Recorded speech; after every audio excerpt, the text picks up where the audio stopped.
Lakers putting the ball on a play. He gets it out deep, and Havlicek steals it. Over the stand goes. Havlicek stole the ball. A cherished moment in Boston Celtic history, and Thursday night history repeated itself. Worst comes to worst, the Celtics will have to foul. There's a steal by Henderson, who lays it up and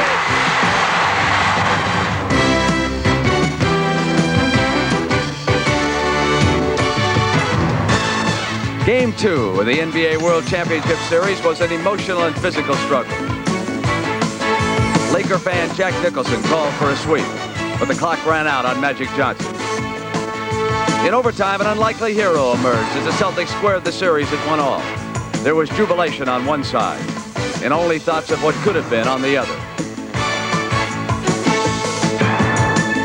And the Celtics added yet another glorious page to the championship history book.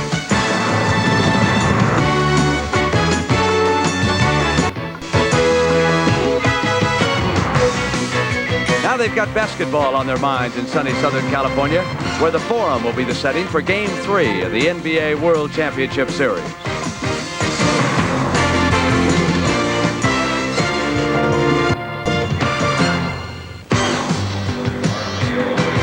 You step inside the Forum and you enter one of the most expensive pieces of real estate in all of sports. Jack Kent-Cooke sold this building to Jerry Buss in 1979 for $67.5 million. Oh yes, he threw in a basketball team, a hockey team, and a ranch. Oh, sit here at courtside and it costs you $100 a game. Stars are what these people pay to see, and they've had them throughout the years. Here's the retired jersey of the great Elgin Baylor. Overlooked because of the presence of these two, Wilt Chamberlain and Jerry West. They are the men who led the Lakers to their first world championship in 1972. There is an empty spot on the wall, and that awaits jersey number 33. Kareem Abdul-Jabbar will retire it at the end of next season. Kareem was the center on the 1980 and the 1982 championship teams. This is another even year in the 80s, and the sellout crowd here in the Forum is thinking world championship again. Now, ordinarily, this is a laid-back crowd in the Forum, but it will not be that way today. The Boston Celtics are a force to be reckoned with, and these folks are ready here in Southern California. Good afternoon, everybody, and welcome. I'm Brent Musburger. We are all even in this NBA World Championship Series, and prior to Game 2 in Boston Thursday night, I said the pressure was squarely on the shoulders of the Boston Celtics. They responded to the challenge, but the Los Angeles Lakers let one get away, and that means that today the pressure shifts to the shoulders of the Lakers. How will they handle the burden of having choked down the stretch in Game 2? That is the critical question. Now, a man who was out here early for the Celtics today, in fact, as early as I've ever seen him, was Larry Bird. He spoke to our Dick Stockton, who will be calling the play-by-play. Dick, what did Larry have to say? Well, Brent, the series scoreboard may show 1-1, but according to Larry Bird, it's 1-1 in favor of the Lakers. He says that the Lakers have dominated the play. They have outplayed Boston without any question, and that they have more guns than the Boston Celtics. And one reason may be the lineup change made by Pat Riley before the series started.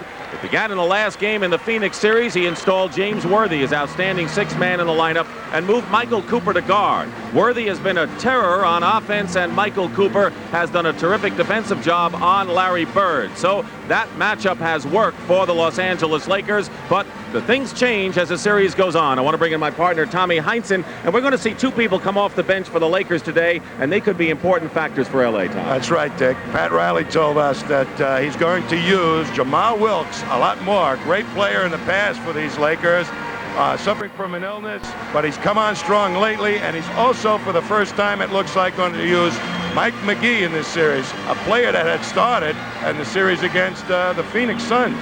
And Pat Riley told us he thinks before it's all over, Jamaal Wilkes is going to be a very key performer. Now, we have talked about the fast break, and of course he wants more quickness in the lineup, but when the fast break does not work, they go to the half-court game, which means the name of the game is double-teaming the big guns on the Boston Celtics, and the Lakers have done that so well. Well, a double team is simply double-teaming a man with the ball to take it out of his hands, a good offensive player, much like double-teaming a wide receiver in professional football.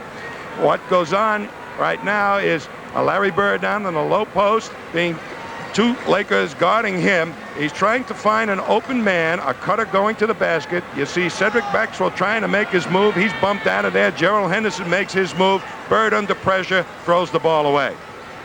And here's how you beat the double team. Kevin McHale, 2 Lakers around him. The uncovered man, Scott Wedman, at the head of the key, one of the finer outside shooters of the Celtics. Out it goes to him, up and in, and that's the way to beat the double team. Tommy, Casey Jones is looking for the guard who can bury that jump shot wide open from outside, and maybe that guard will be the hero of game number 2, Gerald Henderson, who right now is with Pat O'Brien. Pat? Thank you, Dick. You know, Gerald, the last time we talked was just after you put the game into overtime. That must have been a big lift for the Celtics. Yes, it was. We needed that desperately, and, you know, we came back to winning in overtime. I'm just glad that, you know, I can make that play. Now, you've been guarding Magic Johnson, who gets a lot of acclamation. Could you be the unsung hero of this series? Well, maybe. I don't know. We got out a bomb burner in Boston, and I just hope we can come out of Los Angeles with 1 win. And all the guys, we have to have a lot of contributions off of our bench, and you know, it'd be great if we could just come out with 1 win. Speaking of that, you've been putting in a lot of, substituting a lot of guards. What's Casey Jones looking for with that? Well, we have good shooters on the bench. Danny, Scott Wedman. You know, if we can get those guys going with a hot hand, you know, that's a great contribution, and we need it. Okay, thank you, Gerald, who says he may be the unsung hero. Brett, back to you. All right, Pat, thank you. So many shooters on the bench. Let me bring in now Kevin Lockery, the coach of the Chicago Bulls. What about Casey Jones's guard rotation in this series, Kevin? Well, Brent, because of the defense that the Lakers is playing, giving the guards of the Celtics the outside shot, Casey's been forced to use 5-guard rotation, bringing in Danny Ainge more and using a forward at guard, Scott Wedman. That could cause some problems. Let's take a look now at the Celtics from the perimeter. Well, here is Dennis Johnson from the perimeter. His weakness in his game, he's the best guard they have, is the outside shot. Here's a real bad jump shot by Dennis Johnson. On the other hand, Scott Wedman, a converted forward to guard, is a great outside shooter, and he hits a jump shot right here, but again, you could have a problem. Kevin, you're a coach. The egos are so important. What happens when somebody doesn't get enough playing time? Well, particularly your starters. They used to play an awful lot. Dennis Johnson, Gerald Henderson. The Celtics need these 2 players. You have to worry about their confidence. If they lose confidence, they could be in trouble, and the Lakers are tough. Kevin, a little sidebar to this series. The great actor Jack Nicholson was in the Boston Garden. He really stirred that crowd up, and then he left early. Wouldn't you know it? He was on the team plane with the Celtics coming out to Los Angeles. The movie? It was Terms of Endearment. He won an Academy Award for his part in that movie. They got down to the end of it, the critical scenes. M.L. Carr took off his headset, threw it down, says, I'm not watching the end of your movie. You didn't watch the end of our victory. We are ready now. It is Game 3 of the NBA World Championship Series coming up on CBS in just a moment. The NBA on CBS. Today's championship game is sponsored by Milwaukee's best all-time quality at an all-time price. Ford and your Ford dealer. Have you driven a Ford lately? And by Honda Motorcycles. Honda, follow the leader. The coaches and then the starters for game 3. Casey Jones and Pat Riley sticking with their original plans and hoping for better execution. The forwards. Larry Bird, the Celtics' leading scorer. James Worthy is hitting at 24 points a game. The power forward, Cedric Maxwell, the top offensive rebounder. Kurt Rambis has to keep Max off the board. Robert Parish bounced back after Kareem outplayed him in game number 1. The playmaking guards, Gerald Henderson, whose quickness made him a hero. Magic Johnson, still the Lakers' number 1 all-round threat. And the other guards, who are defensive specialists. Cooper has done a fine job. Johnson has struggled. And the officials, Earl Strom and Paul McHale. And Jess Kersey is the alternate. A capacity crowd and an exciting crowd. As Brent said, no laid-back Southern California mood today. And certainly the Boston Celtics aren't laid back, although Casey Jones has always taken the low-key approach, Tommy. He's that type of coach. He's loosened up this Boston Celtic team after last season where they thought they were under extreme mental pressure under Bill Fitch. But, boy, they've had a relaxed attitude all season long. Here are the scores of the first 2 games of the series. The Lakers winning game 1 in Boston, and the Celtics in overtime in that dramatic finish in game number 2 in Boston. Games 3 and 4 here at the Forum in Inglewood, and there is Kareem Abdul-Jabbar, who scored 20 points in game 2, only the second NBA player in history for 4,000 points in the playoffs. Jerry West is the only other player to account for at least 4,000 points in playoff history. Robert Parish, the center for the Celtics, Both of them are 7-footers. Although Robert Parish gives up a few inches to Kareem. Out of bounds. And it's Boston ball. On now they say, yes it is. Boston ball, and so the Celtics will go on the attack with Henderson and Johnson in the backcourt. Maxwell, number 31, who's guarded by Kurt Rambis. James Worthy is on Dennis Johnson. It's been a big plus matchup for LA. Johnson. This is the first shot. Here come the Lakers running. Worthy. Dennis Johnson is back. James Worthy hits. So Tommy, pace, so very important to the Lakers. And we'll have an LA foul, but we saw them running, and that's what they want to do. The Lakers like to establish the pace of the game in the first 6 minutes, and so do the Celtics. So this is going to be right up quick by both teams. Foul is on Michael Cooper. Now Worthy is out on Bird. Magic Johnson doubling Robert Parish. Johnson going inside and has the ball tipped away, and a 2-on-1 break for LA. Magic Johnson is fouled by Gerald Henderson.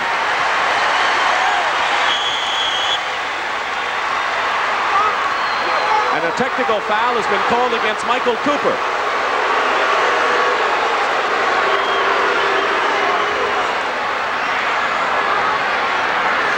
Michael Cooper has been hit with a technical foul after the Lakers were charged, and Michael Cooper was charged with a foul. And Dennis Johnson will try the technical foul. It was a 2-on-1 fast break for LA. It was all started by that packed-in defense of the Lakers. Here they come up on the fast break. Henderson's got two of the yellow-shirted Lakers, and now makes the block. The whistle blows, and here comes Magic over, and Cooper, and just kind of inadvertently said something wrong to the official. I'm surprised after that foul by Henderson on Boston why the Lakers would have a beef unless it was that first foul called on Cooper. But Magic Johnson hits 1 out of 2, and that was his first miss of the series. He was 11 for 11 going into the game. So we've already had some action in the first couple of minutes of Game 3. And the Lakers have very nicely established the pace of the game, at least in their first couple of possessions. Boston is yet to get their game running. Foul is on Kurt Rambis, as Casey Jones was claiming that LA was using that illegal defense, and we're going to hear a lot about that at halftime from Kevin Lockery. Larry Bird off the mark. The Boston Celtics haven't come close yet. And Michael Cooper pulls up.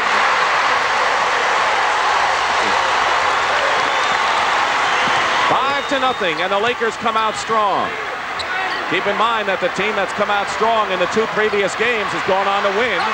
Henderson can't hit the shot outside, and a Boston foul in the backcourt. Now this game is shaping up right now for Boston, even early, of a game of proof-to-me play. As Pat Riley's saying, guards of the Celtics, you got to hit it from the outside. Foul is on Larry Bird, and the team fouls are 2 and 2 with about a minute and a half gone by. Rambis inside, lays it in. The Celtics started out leading 7-0. 7-0 in game number 2, and now Casey Jones wants a timeout. Lakers score the first 7 points of this game 3.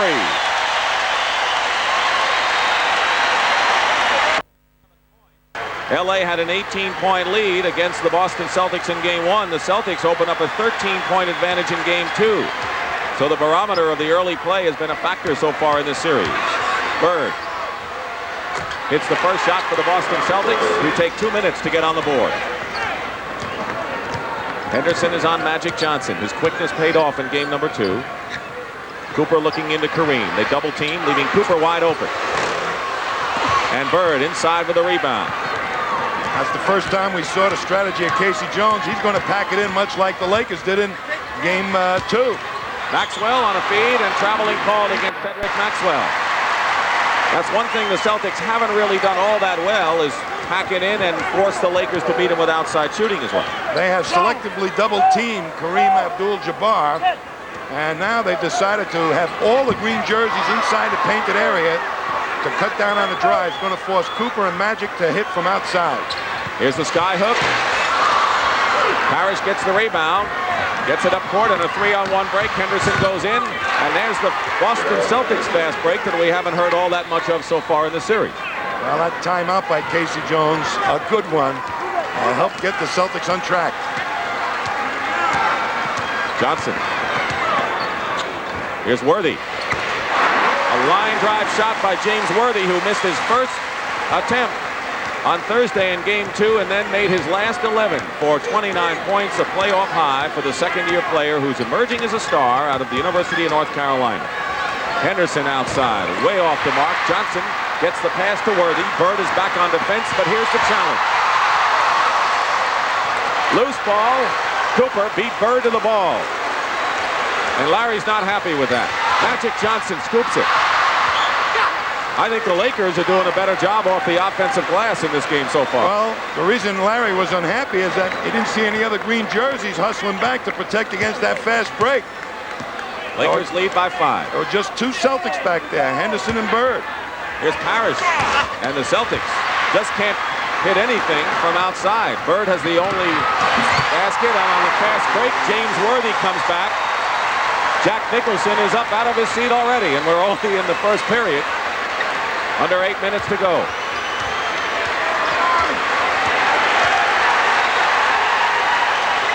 Parish goes inside, and a foul is called against the Lakers. It'll be their 13th foul. When you hit 5, it's the penalty time, and the foul is on Abdul Jabbar.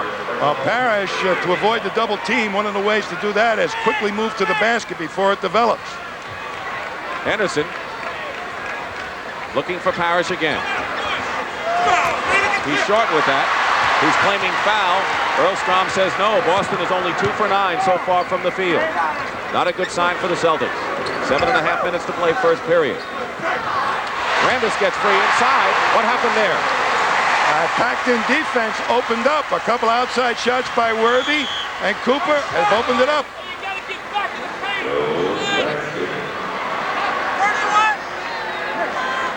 No basket and a foul before the shot. Here's the packed-in defense that evaporates.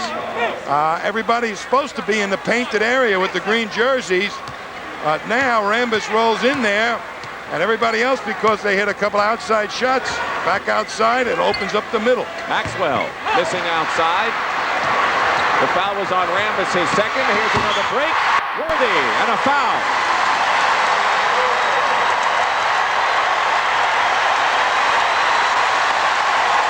You think the Lakers are pumped? Here comes Magic Johnson, and I think Worthy may have gotten away with a walk here. And Maxwell goes up. And another timeout with 7:04 remaining in the first period.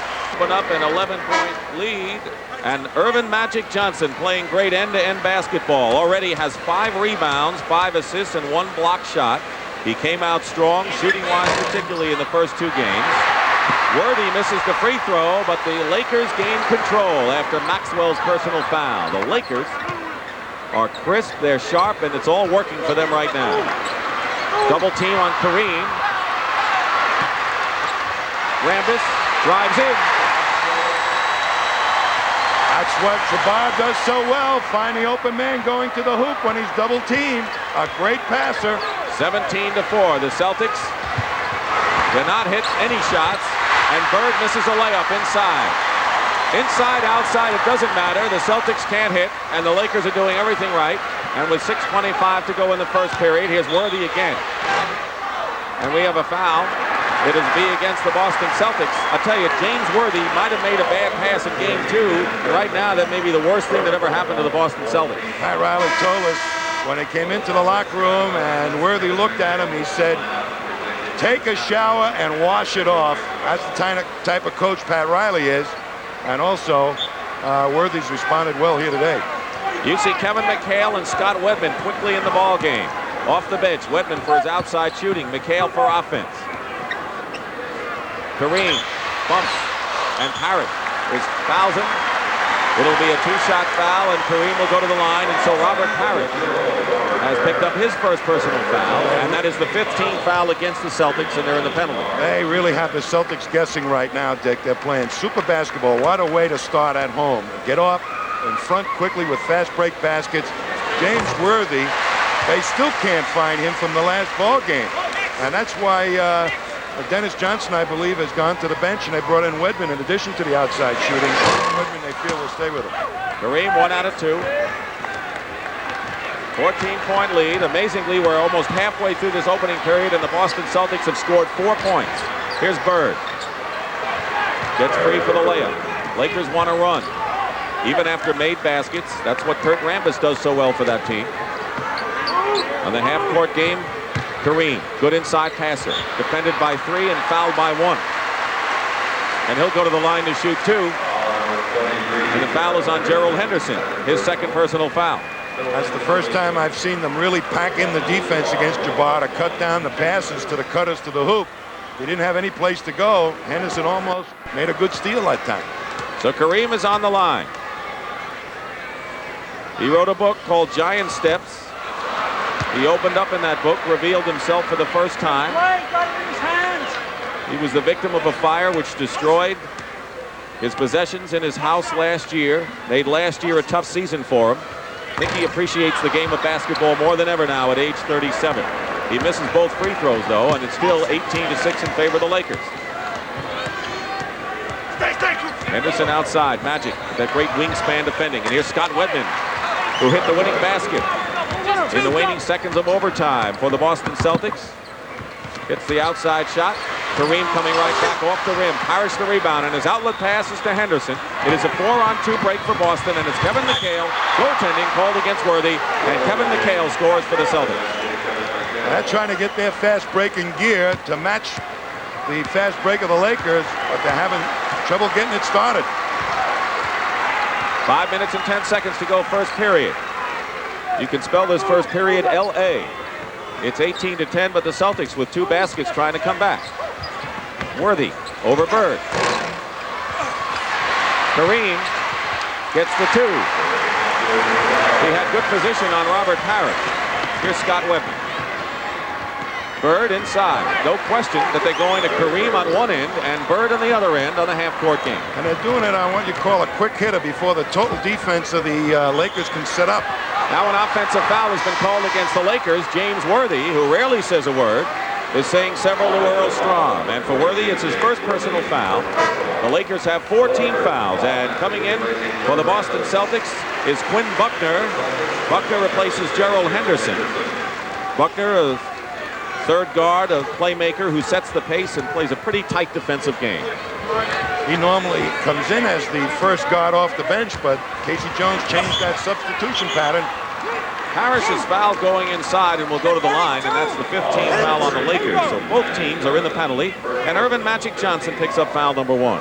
Celtics are having a lot more movement now in their half-court offense, and they're having a little bit more success getting the ball inside than they have the prior 8.5 minutes.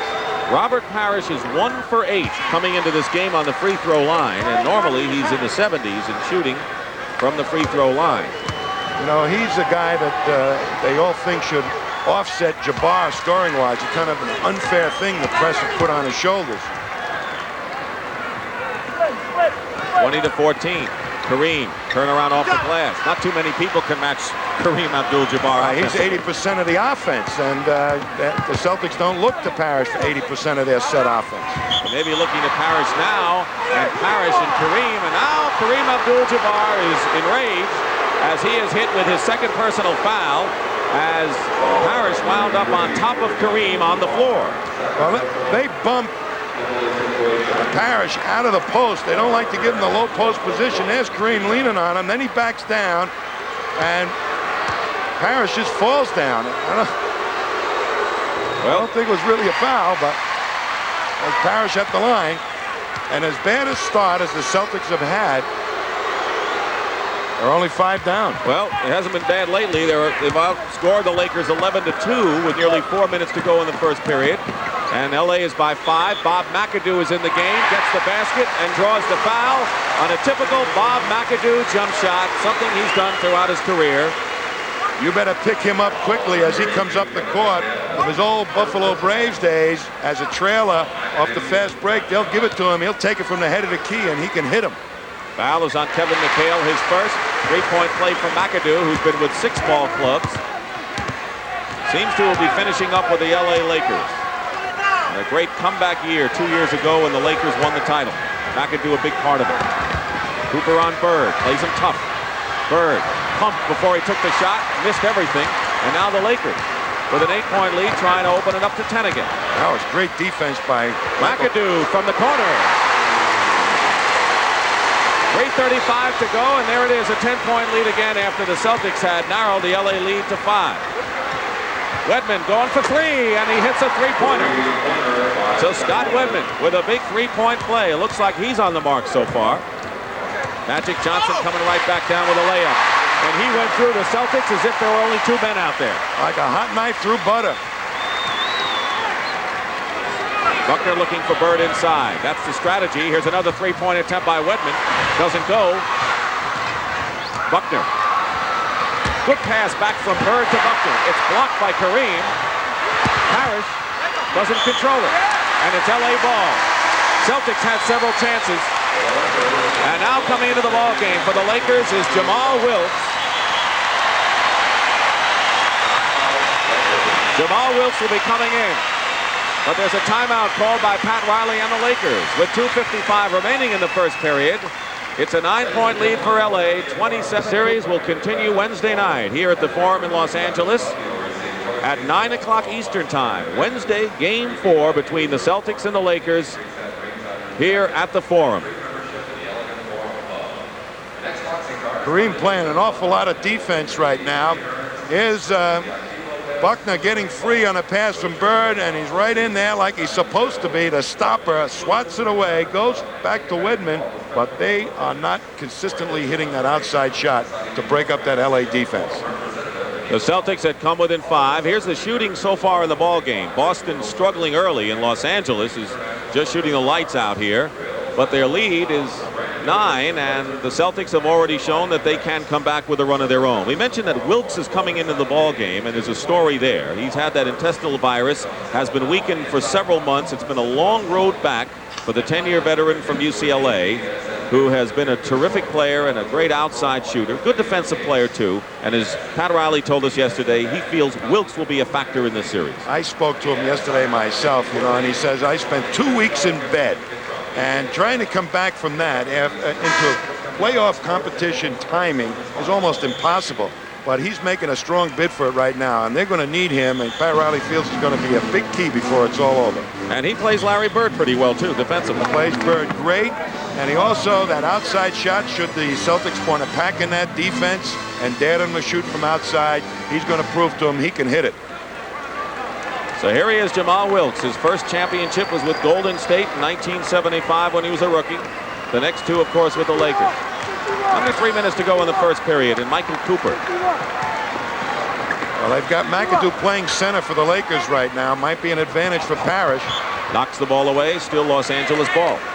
Parish much stronger and bigger than McAdoo underneath. Should the Celtics go to Parish more? LA right now, I think, is anticipating that, but I certainly would be looking for it if I was Casey Jones.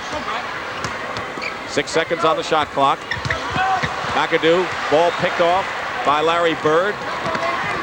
He's got Wedman on the wing. Wedman shooting over Jamaal Wilkes. McHale trying to keep the ball alive, but it goes to the Lakers, and they have a 2-on-2. Cooper, Worthy, and it's still LA ball. Worthy did not get the best possible pass on that break, but it's still Lakers ball. What the Celtics are doing, and the Lakers are capitalizing on, the Celtics are taking a shot from one of the guards perhaps and following the rebounder, and they only have 1 man back. Cedric Maxwell has come in for Robert Parish, who goes out. So now Kevin McHale will be playing the center position with Maxwell and Bird the forwards. Coming off a worthy screen, Bob McAdoo hits from the corner. McAdoo is shooting, coming into the game only 38% from the field, but he's 3 for 3 so far in this one. 2 minutes to go in the first period. Bird, using his left hand, gets another chance, and is fouled. He'll go to the line. I'll tell you, Larry Bird is becoming very, very frustrated. Michael Cooper has got the great speed to take away the outside shot. He had Larry Bird flinching on an outside shot. That's how good a defender he was. And now Bird is kind of trying to get his frustrations together. McAdoo committed the foul. Byron Scott makes his first entrance into the ball game. The rookie from Arizona State in the first round drafted last year. Replaces Michael Cooper. And the man that Byron Scott was traded for is Norm Nixon, who received a terrific hand from the Laker fans when he came in. Always popular and still is, though he plays for the San Diego Clippers. James Worthy, baseline, McHale gets the rebound. And of course, the Clippers, said they want to move to the sports arena in Los Angeles, giving the city 2 teams. Stay tuned. Bird is pushed from behind by Jamaal Wilkes. Paul McHale doesn't want to hear about it. And Larry will shoot 2 shots. He's posting up whoever is guarding him because he feels he's got the size advantage against both Cooper and Wilkes. But that pass that time a little high, and Wilkes from underneath. He didn't like it, did he? No, and normally Jamaal Wilkes is kind of a quiet guy. Low-key guy, but he makes a statement on a basketball court. Larry Bird, look at that, 38% coming into this game in this series. Well, he relies for most of the season on that outside game a lot, and I think Cooper has that quickness to get up close to him and has taken away a lot of that. So Bird, who was the best free throw shooter in the NBA this year, brings the Celtics to within 7 points with 1.5 minutes to go in the first period. Bird has scored 10 points. He is the game high scorer. Now Wedman is on Magic Johnson outside. McHale is on McAdoo. Puts on the fake. And the Lakers are beating the Celtics to the defensive glass. There is no question about it. They are the more aggressive team. Well, they're on their toes. The Celtics are still rocking, I guess, on their heels.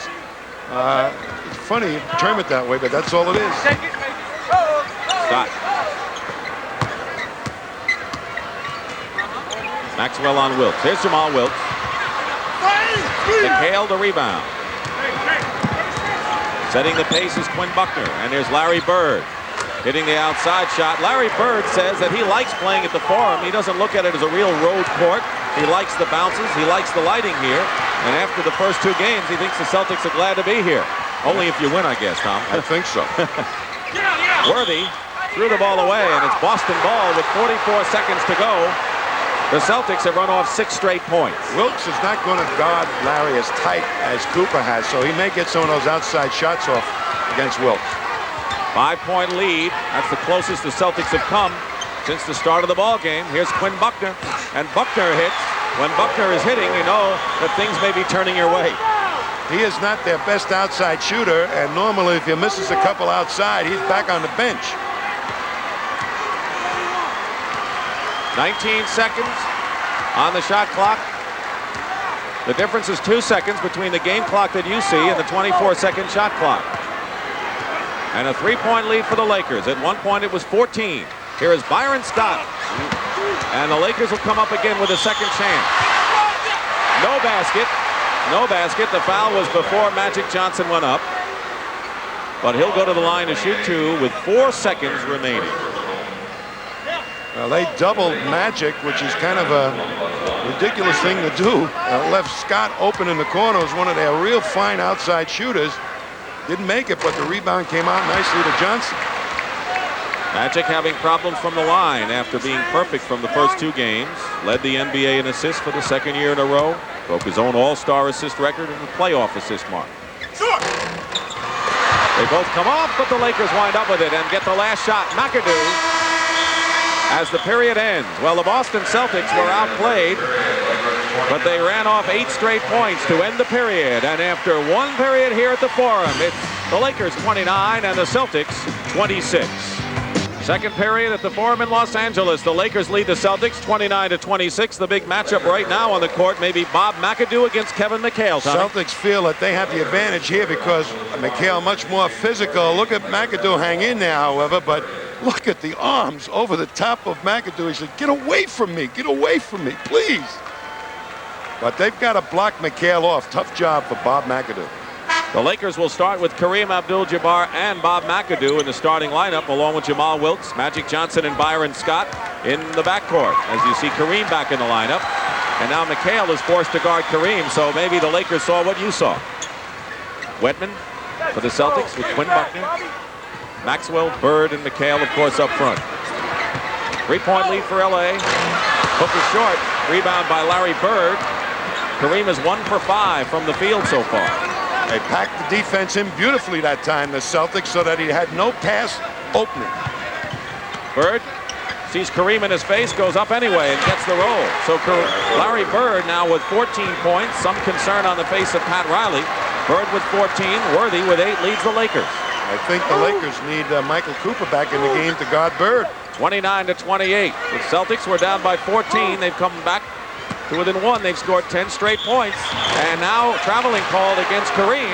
And the Boston Celtics can take the lead now in the opening minute of this second period. They're confusing Kareem with that packed-in defense. He can't find an opening. Celtics have not had the lead. It's been all LA. They ran off the first 7 points of the ball game. McHale, fall away over Kareem. Winning the battle is Maxwell, and he's fouled. So 2 Lakers were there, and only Cedric Maxwell, and he really has been an unsung performer for the Celtics so far. Offensively, he has really provided points that he didn't during the regular season. Good low post points, tough ones to get. Foul is on Magic Johnson. That's number 2 on Urban.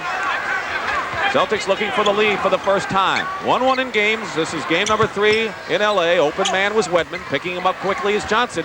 But Wedman hits the jump shot on a high arcer. And the Boston Celtics have had their first lead now at 30-29. Scott Wedman, coming off the bench, has scored 7 points. Kareem inside and a foul before the shot. Wedman, who played 10 years and has been a star with Kansas City. In fact, a couple of years ago, averaged over 20 points a game in the playoffs. He's the second best outside shooter on the Celtic team, and that's why he's in there. Bird's the best, of course. Double team on Kareem and a steal almost. And now they make it. Wedman, 3-on-1. Buckner going in against Byron Scott, and it rolls in, and the Boston Celtics lead it now 32-29. A 14-point run, and now the Celtics foul Kareem. That was pretty good hustle back that time by Scott Wedman, who is a forward and is able to get back. Watch him hustle back here. He was on the front end of the fast break, but he's playing the guard position like a guard should. You wouldn't expect a forward to be able to do that. You expressed a concern that with Scott Wedman, you want him to get back quickly if he does miss a shot. And he certainly proved it there that time. In fact, that's the reason I think Dennis Johnson is on the bench. He's not getting back quickly. Robert Parish is back, and Larry Bird goes out. Bird has scored 14 points, 12 of them in the first period. He is the Celtics' leading scorer, averaging over 25 a game in the series. Celtics by 1. 2 minutes gone by, second period. Dick Stockton and Tom Heinsohn from the Forum in Inglewood, game 3. Wedman putting a fake on Scott, going inside. Blocked. Kareem got a piece of it. And now a timeout. 9 minutes, 50 seconds remain. And it's a 32-31 game. People in the audience at the Forum today is none other than Thomas Hearns, who's getting ready to defend his WBC Super Welterweight Championship against Roberto Duran. That ought to be a good one. Las Vegas, June 15th, a 12-round championship bout. So Thomas Hearns of Detroit, Michigan is here. But right now, Pat Riley has other things on his mind. Well, he got off to a great start. His ball club fast breaking. Worthy got out on the break, but he's been on the bench a while, and I think he's going to look still to pack it with some more speed and try and take advantage. This is the slowest Celtic team on the court right now with Wedman in the backcourt. Hasn't hurt the Celtics at this moment, as Al Davis, the managing general partner of the world champion Los Angeles Raiders, is here. And of course, he talked with us before the game and says this is an exciting series. Al Davis knows about this level of competition, Tom. Super Bowls and all that stuff, he sure does. Celtics Got possession, last touch by the Lakers before the timeout. Wedman coming out, shooting over Johnson and Byron Scott.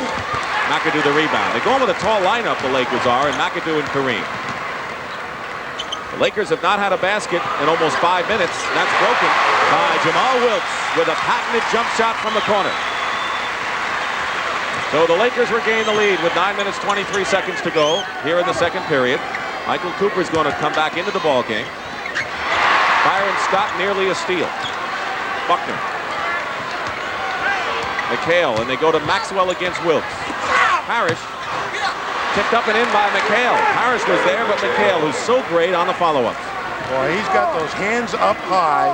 It's so tough to get at him when he's tipping it in. The thing about the Lakers, though, Tom, they have that blistering break, and when they run it off, they can put you to sleep.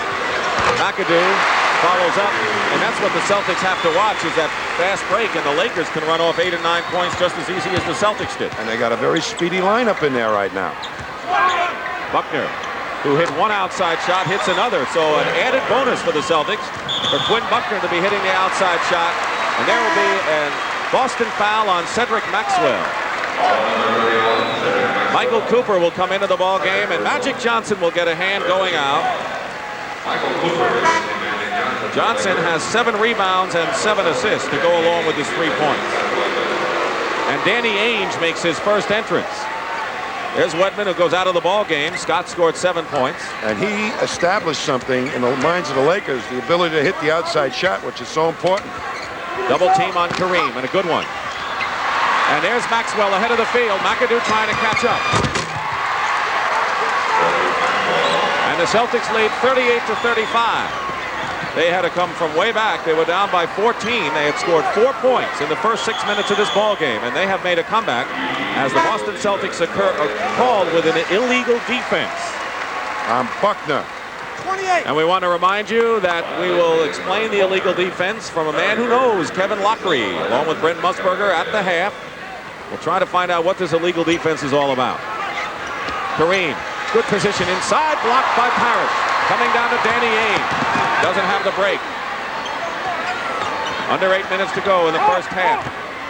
Bird, fall away over Wilkes. Byron Scott, who grew up only 14 blocks from the Forum in Inglewood. McAdoo. Trapped. Cooper open. And Parish knocking it away. But it's last touched by Kareem. A real tough block shot by Robert Parish. It's almost in the hoop, but watch him get up right in front of it and knock it away. Great play. Kareem said, nobody does that to me. Except maybe Robert Parish and another 7-footer. Celtics with the ball at a 3-point lead. Maxwell against McAdoo, and Maxwell, who had a terrific game offensively with 16 points and 12 rebounds in Thursday, making his presence felt. Celtics with their biggest lead as McAdoo comes back inside. 40-37. Maxwell trying to draw the foul. It's still Celtic ball out of bounds. Casey Jones. A lot of people, when they come into a series, they talk about the Hubie Browns and the Don Nelsons and the Pat Rileys because they're the more quotable people. Casey Jones does not make good copy. He's quiet, but he's a terrific coach. Well, made a heck of an adjustment in this game. He's packed in the defense. Offensive foul against Boston on Parish. And that packed in defense is confusing the Lakers a little bit. Second on Parish. Maxwell and Parish each have 2 personal fouls. Here comes Parish. No question about that. Timeout. Lakers 40-37.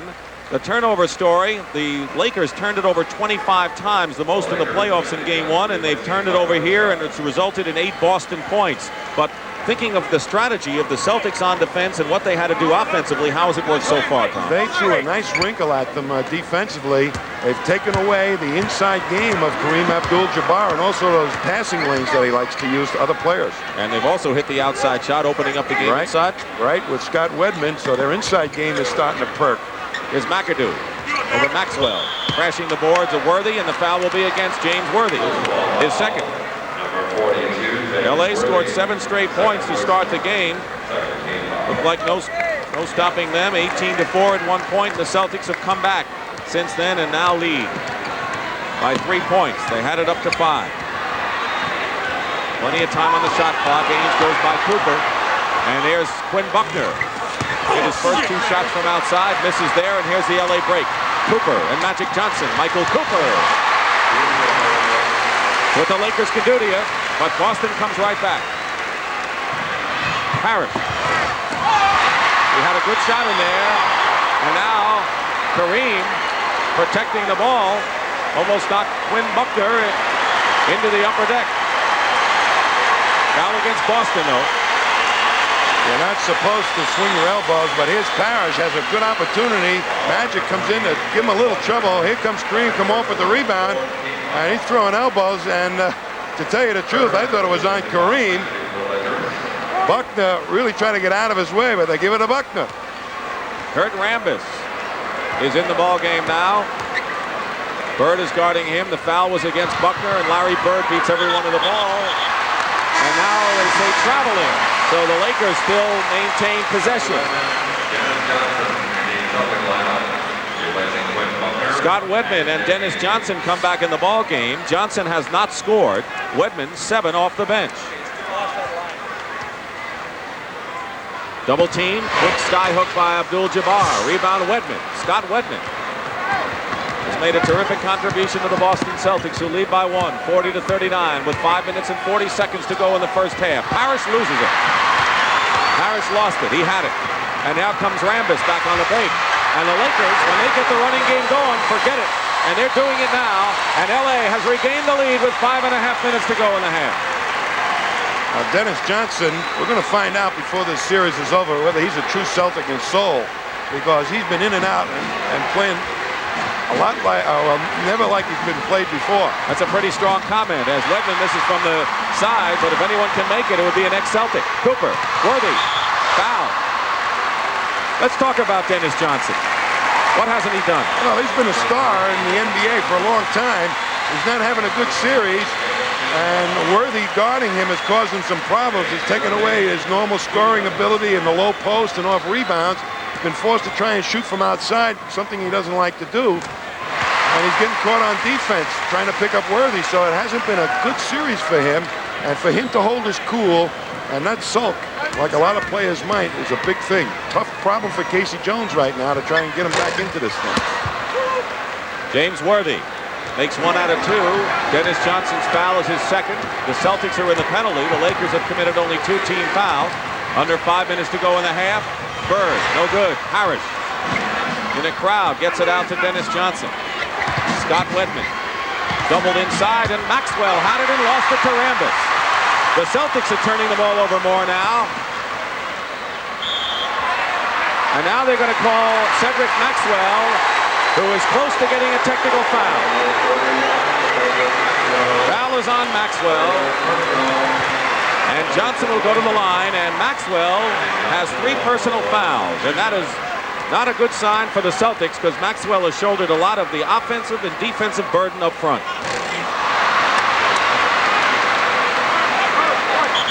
Up comes Magic Johnson, and Maxwell trying a little bit like he did in Game 2, tries to get at the ball of Magic, but too late. The Celtics will call a timeout. Magic Johnson is 1 out of 5 from the free throw line, and Maxwell is hot under the collar. We'll be back. Store at the half. Right now, let's go to Brent Musburn. All right, Dick, we heard from Bob Cousy in Boston. Today we're going to hear from the great Jerry West of the Los Angeles Lakers. And also we're going to do a feature on a young man who may be the next Julius Erving in this league, James Worthy. And then Kevin Locklear will be along. He'll tell you all about illegal defenses. He's counted a dozen out here that haven't been called. Right now, let's go back to Dick and Tommy. Thank you, Brent. James Worthy so far has 9 points. Bob McAdoo with 11 leads the Lakers, and Larry Bird with 14 is the top scorer for the Celtics. Magic Johnson's been struggling from the line so far, but the Lakers haven't been overall. They have 7 straight points since the Celtics had their biggest lead by 5. Well, they got their fast breaking gear, and they can consistently look for that, so you got to be alert to it at all times. Lakers by 3, but a far cry from their 14-point edge that they had in the first period. Celtics just couldn't hit, and the Lakers were running and taking advantage of those missed shots. Cooper now is on Bird. That's the man the Lakers want. Dennis Johnson. This is the outside shot. Kurt Rambis has it, and it'll be a Boston foul. Looks like Scott Wedman. 3 fouls on Wedman, who has scored 7 points. But significantly on that, even though he missed it, Dennis Johnson took the outside shot, something he's been reluctant to do. So they must have talked to him on the bench to get him shooting in that department. Is he upset that he's not guarding Magic Johnson in the series? I don't really think so, but you never know sometimes what hides in the heads of ball players at times. He might think it a mano-mano duel. And a lot of people are of the opinion that if he had guarded Magic Johnson, he would rise to the occasion. Magic for Dennis Johnson, 0 for 3 from the field. Kurt Rambis. It's the second free throw. 4:22 remaining in the first half. The Lakers lead 44-40. As Dennis Johnson was an MVP when Seattle won the World Championship 5 years ago. McHale throws it right into the hands of Kareem. To Rambis. And the Celtics are reverting to their style early in the ball game, and the Lakers are taking advantage of it. Rambis is 5 for 5 from the field with 11 points now. They hadn't had much from him until this game. Bird is double teamed. Pass inside, knocked away by Rambis. Now Dennis Johnson penetrates. This is the layup. He's struggling. 0 for 4 from the field for Dennis Johnson. LA has run off 11 in a row. And now Rambis is fouled, and they can make it 13, and the crowd loves it here at the Forum.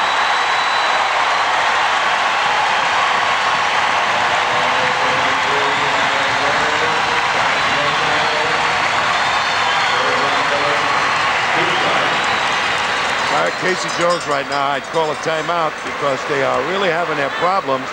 Bird against that packed-in Laker defense, trying to force passes like we showed at the top into the painted area. Casey Jones was once an assistant coach with the Lakers. And Bill Sharman, who was a former teammate of mine, is the president out here of the Lakers. So there's a little bit of a connection between the old green and the yellow out here. Cooper tips in the missed free throw by Rambis. And it's a 49-40 game.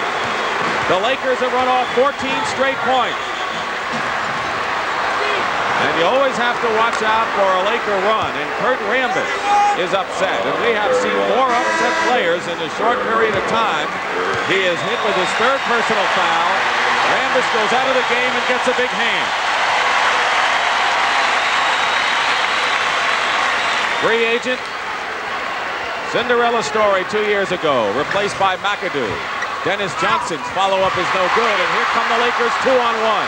Worthy to the trailer. McAdoo.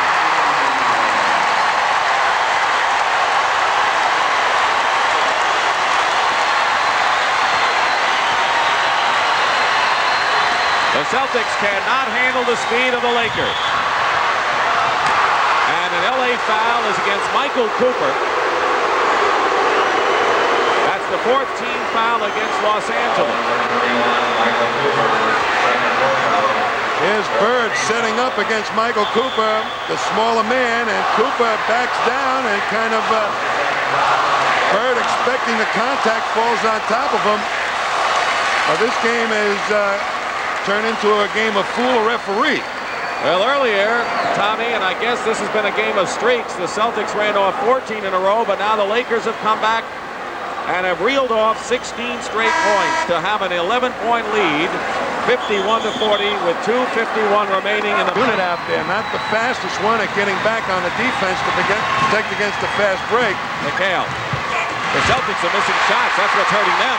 And the Lakers are able to run off the missed shots. Well, you can't make them all. You just have to get back quickly on the defense. And that's not what they're doing because they don't have the quick feet. Here's Kareem, baseline.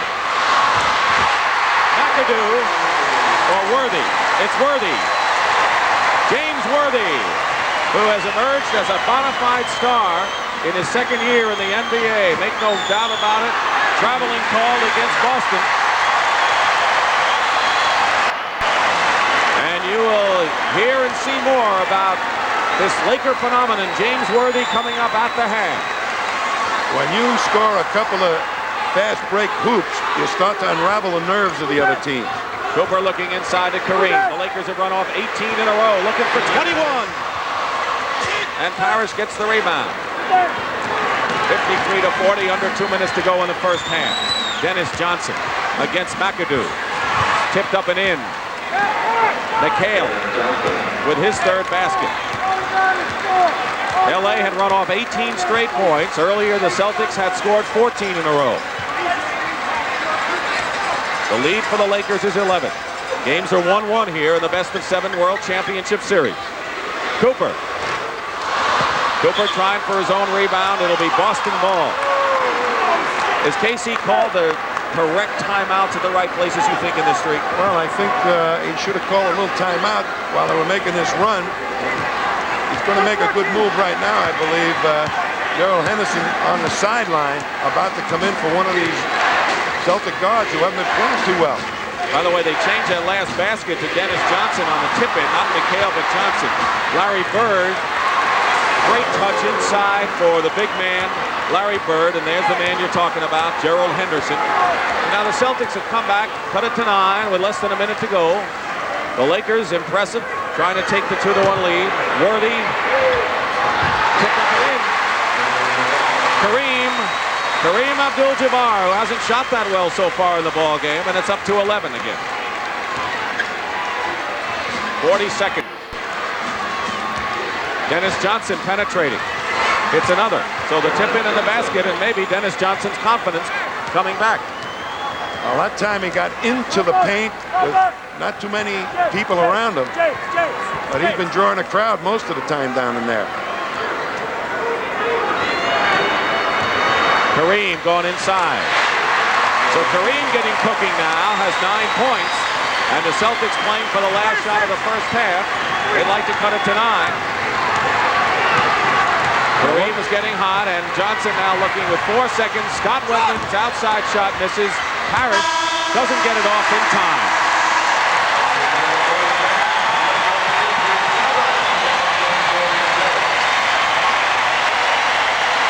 And Pat Riley, Bill Burtka, Dave Wall, and the Lakers saw a 14-point evaporate and a 19-point turnaround. The Boston Celtics had a lead, and then the Los Angeles Real Express went to work, and at the half, it's the Lakers are leading by 11 at the half, and of course they're shooting the way they shot all year, 53% from the field, and as Kevin Lockery pointed out, the Boston guards, so important, are shooting even worse than the 36% that they are shooting. Offensive rebounds, that's one area where the Celtics have thoroughly dominated the Lakers in the first 2 games, but right now they're all even at 7-7, so the big strength for Boston not even there today.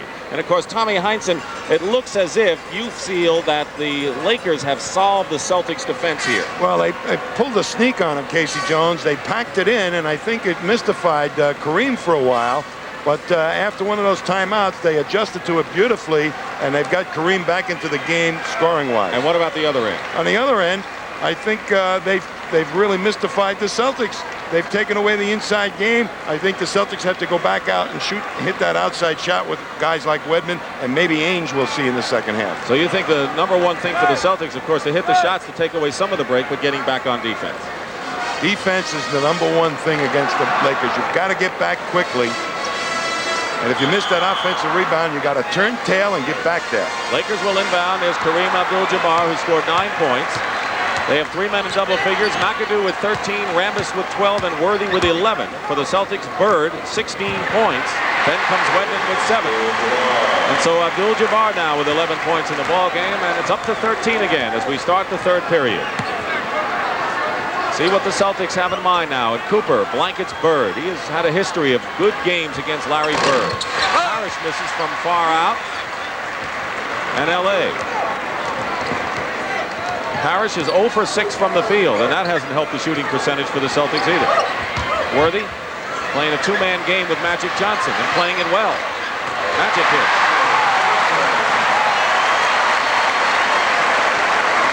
The double teams evaporate when you hit that outside shot. Biggest lead of the ball game now for the Lakers is 15 points. Henderson going in and gets the roll. How important are the opening minutes here of this third period? Well, you got to be very careful if you were the Celtics for the Lakers not blowing apart. They like to control the pace of the game in the first part of each half. They'll push it at you. Bill Burtka said it. It's at the beginning of each period that you make your statement, and the Lakers are trying to make theirs now. Cooper in the corner. So the Lakers doing a lot of two-man game. That time it was Kareem and Michael Cooper, and it's 63 to 48. Minute and a half gone by. Parish hits his first basket of the ball game in 7 tries. Cooper coming right back down on the layup and a foul. And that's what the old Boston Celtics used to do. Whenever you score, they came right back before you could blink an eye. When you get the ball in the hands of Magic Johnson and the rest of them take off, you better get there and stop somebody. Watch Cooper coming up here strong before Dennis Johnson could even pick him up. So they'll push it right at you. Magic with his head up all the time looking to make that long pass. Dennis Johnson picks up his 3rd personal foul. 16-point lead. Lakers keep adding to their margin. Celtics had a 5-point lead, and then the Lakers came back strong. But Parish now hits his 2nd in a row. He has 7 points in the ball game. Kevin McHale scored only 4 points in the first half. Here's Kareem, and the Celtics are just standing by. Boy, they're just standing there, watching people swoop down and make easy ones against them. They don't show much zip. Maxwell has a shot blocked by Kareem, and Johnson takes it away from Henderson. Cooper to Worthy. Johnson is back, and here comes Cooper to Rambis. Timeout Boston. The Lakers are putting on a clinic. They're doing it to him.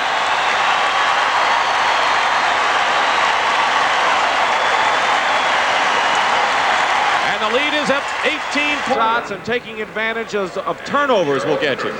Well, they're taking it into the teeth of the packed-in defense of the Lakers. Block shots, Kareem right in there.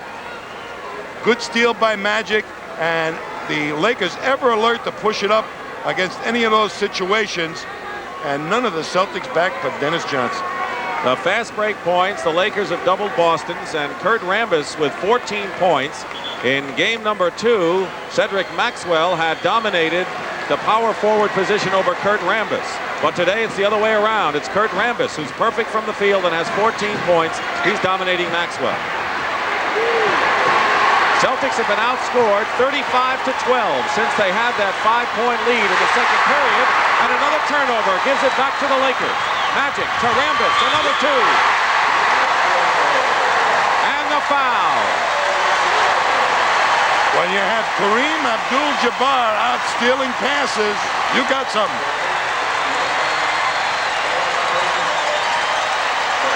A good scramble defense by the Lakers. They get way off Buckner. He can't find anybody to pass to. Watch now Kareem come right over and take it right out of the hands of McHale. Wow.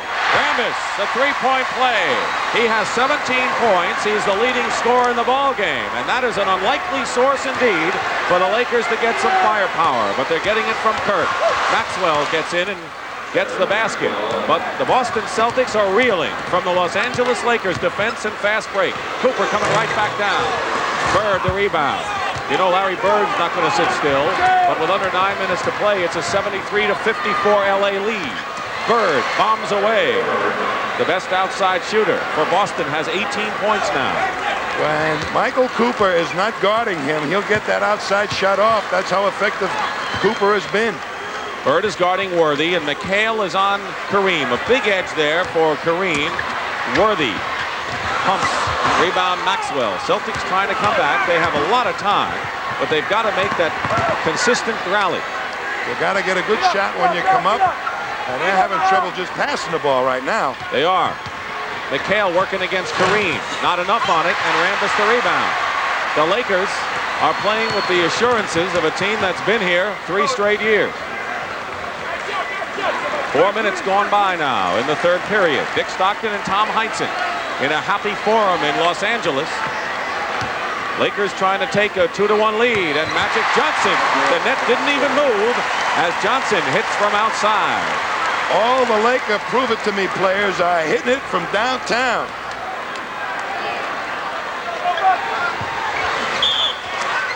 The basket is good. There is a foul. Larry Bird hits, so he's coming back. Larry Bird has 20 points in this game. Larry Bird is trying to take advantage of Cooper down in the low post because he's much bigger. He tries to go over the top, and he can do that against Cooper. The Lakers were trying to double and protect Cooper in that situation, but it didn't develop too quick. Cooper's foul is his third. There's the time and the score. Bird with 21 points. Leads the Celtics. He is the only Celtic in double figures right now. Parish and Wedman each with 7. Magic doesn't make it. And the rebound by Kareem, 15 points. And Pat Riley watching the Greyhounds run today. And he said the paint is our office. We want to control that on the boards, and they sure are doing it today. Scott Wedman comes back. He has 9 points. Celtics have to go with a slower team, but a team that can hit from outside. Worthy. James Worthy. Pat Riley predicted that Worthy would have his best game after that last one. He has 13 points, but you can't measure all that Worthy does with how many points he scores, Tommy. When he's got it in the low post there, it's like, and he faces up to the basket, it's like being blindfolded and offered a cigarette. Bird, foul, and we'll go to the line. You are getting executed, baby. Watch him at the other end of the court. And he gets the ball inside, and he faces up. And Wedman goes down, but I don't blame him. It was like a bullet in the heart. Timeout, 6:41 remaining in the third period. An 18. Right now, let's go to Pat O'Brien with a very popular ex-Laker. Pat?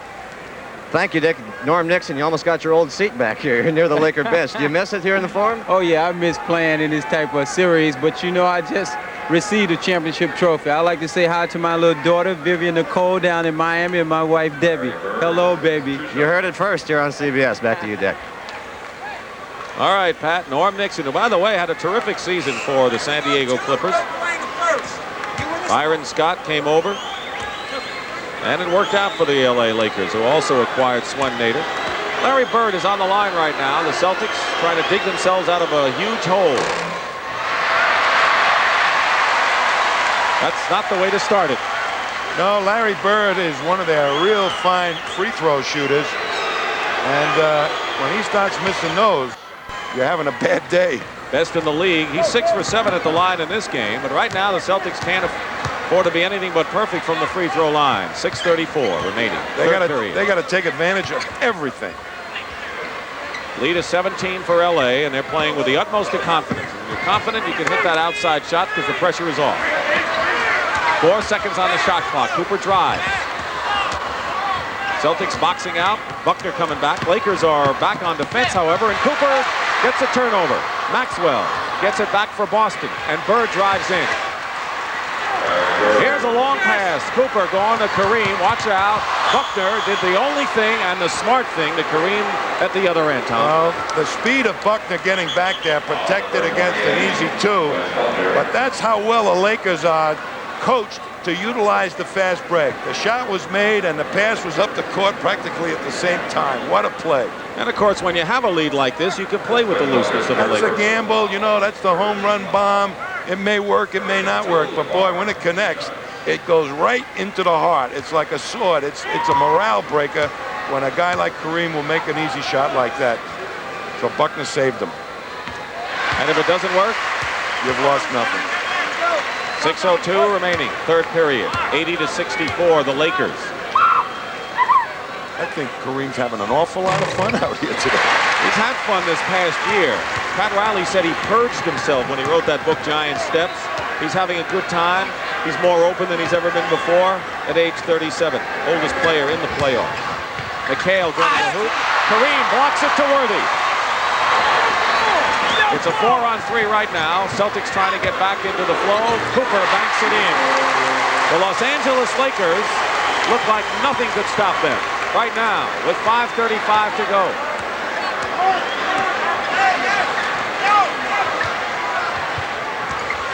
Bird smothered by the defense. Maxwell goes in, and he is fouled. Let's see McHale taking it strong to the hoop past Rambus, but guess who's waiting behind him? the goggles. See you later, baby. Maxwell will go to the line, and the foul is on Kareem. That's his third personal foul.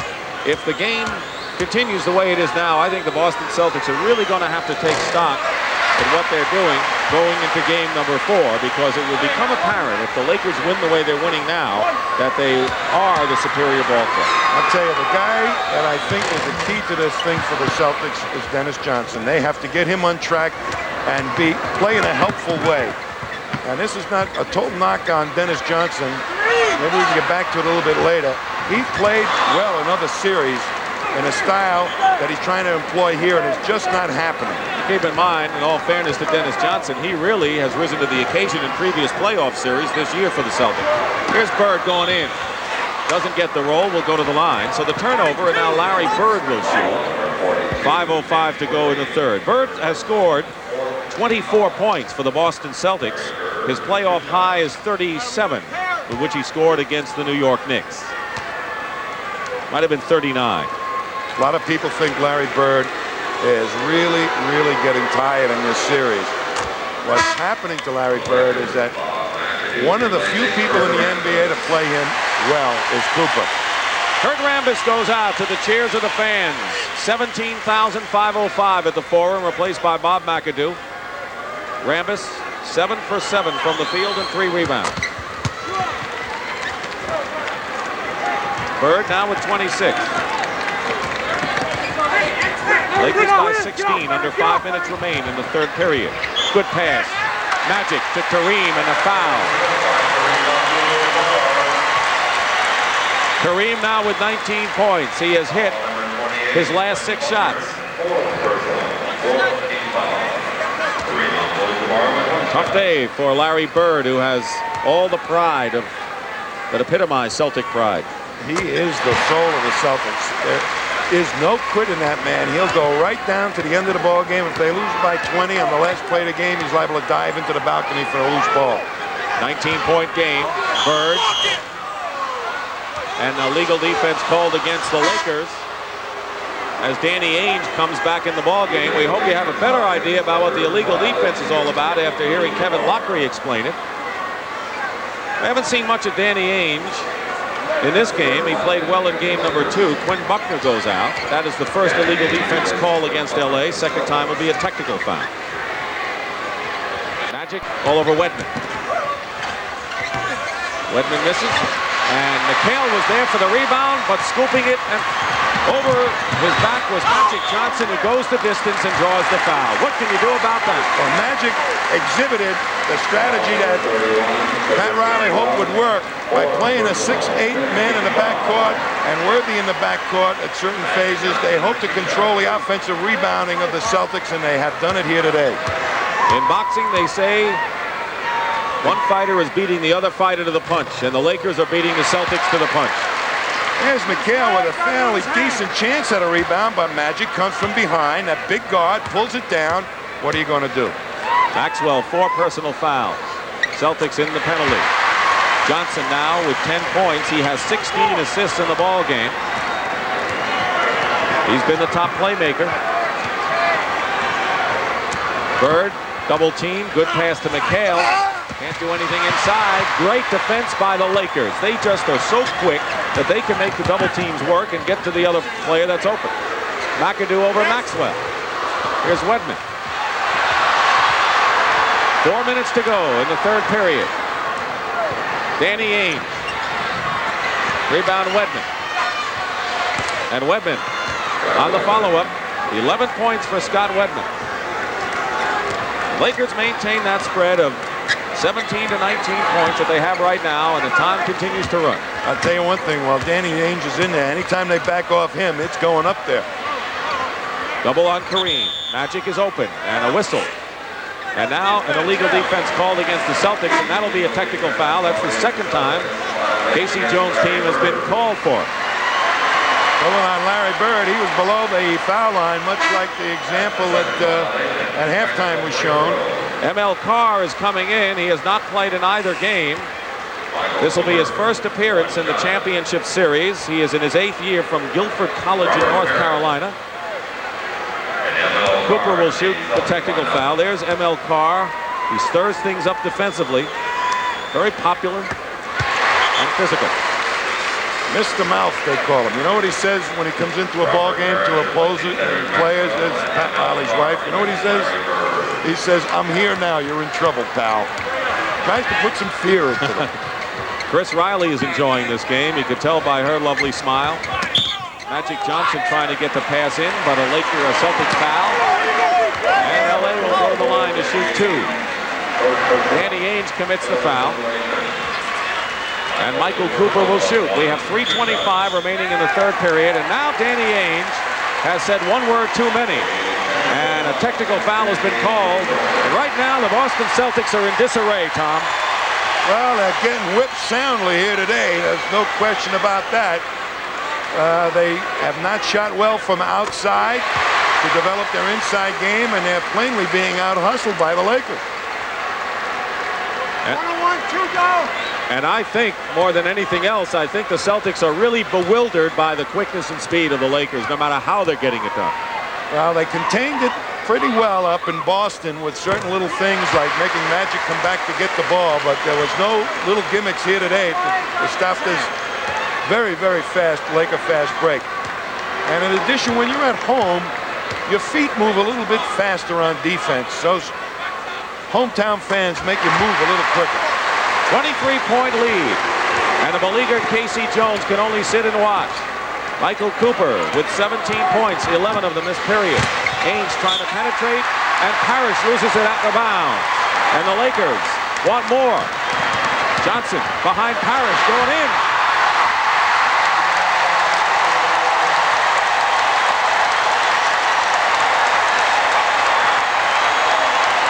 The Boston Celtics are being whipped, and they're showing it. This is becoming a blowout, and it could be of huge proportions.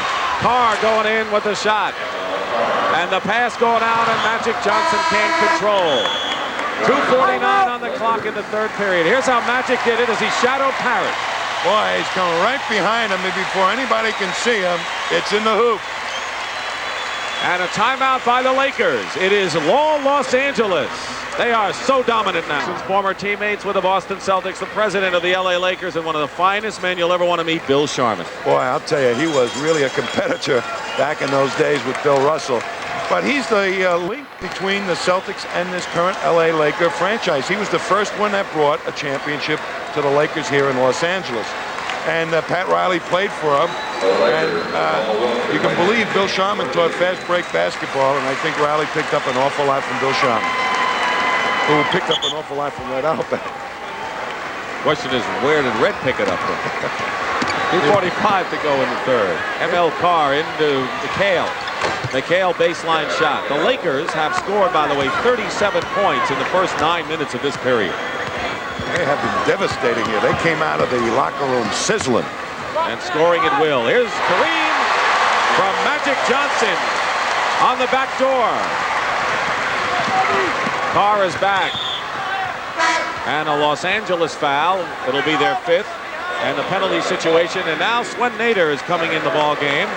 He's been the backup to Kareem. He played 5 minutes in game 1. Swen Nader, who's born in the Netherlands, and a veteran, replacing Kareem, who has scored 22 points and has 8 rebounds. And he has had 2 sterling games, games 1 and 3. Boy, and he was out playing some staunch defense on the press, would you believe? You know, this stage of a ball game is a stage on a blowout like this that Red Auerbach was most concerned that the Celtics would maintain their pride, that they will go still for loose balls, play hard, and if you get beat, baby, you get beat. What difference does it make whether it's 20 or 2? But go out and play hard all the way. And they have a lot of time, despite the fact that they're being beaten soundly, even more than the scoreboard indicates. They have a whole period and a couple of minutes left. Michael Cooper, this is the shot, the rebound by Parish, gets it up to Ainge. Ainge working against Cooper. Michael Cooper is simply a great defensive player. Well, when he is on you, you got yourself a man-sized job trying to get free. McHale didn't get the roll. Cooper back to McAdoo, gets the ball up, does not get the roll, but draws the foul, and he'll go to the line. And when the Los Angeles Lakers are running, there is no one to stop them. They're going to get inside and either get fouled or get the basket. You know, what makes a fast break devastating is a guy like this guy coming right in now. They haven't even used him, but he's got the super speed, and Pat Riley was reluctant to use Pryor to really cheer him, Mike Cooper, because he's just done an outstanding defensive job. But that fast break really works because of the speed of the forward core here in LA. Michael Cooper has scored 17 points, and 11 of them here in the third period. Gerald Henderson returns to the game. The Celtics starting guards have scored a total of 8 points in the ball game. 4 for Henderson and 4 for Dennis Johnson. Well, they got a press team in here, the Celtics, right now. They're going to have to try and do it that route. Parish hits the jumper. Also in the ball game for the Lakers, they have Jamaal Wilkes along with McGee and Nader. Magic Johnson, the only man who started the ball game for the Lakers, is in there right now. So Pat Riley with the luxury of giving some of his players some rest. Nader, good hook shot. Tipped up. McGee. Parish blocks and a foul. McAdoo was inside.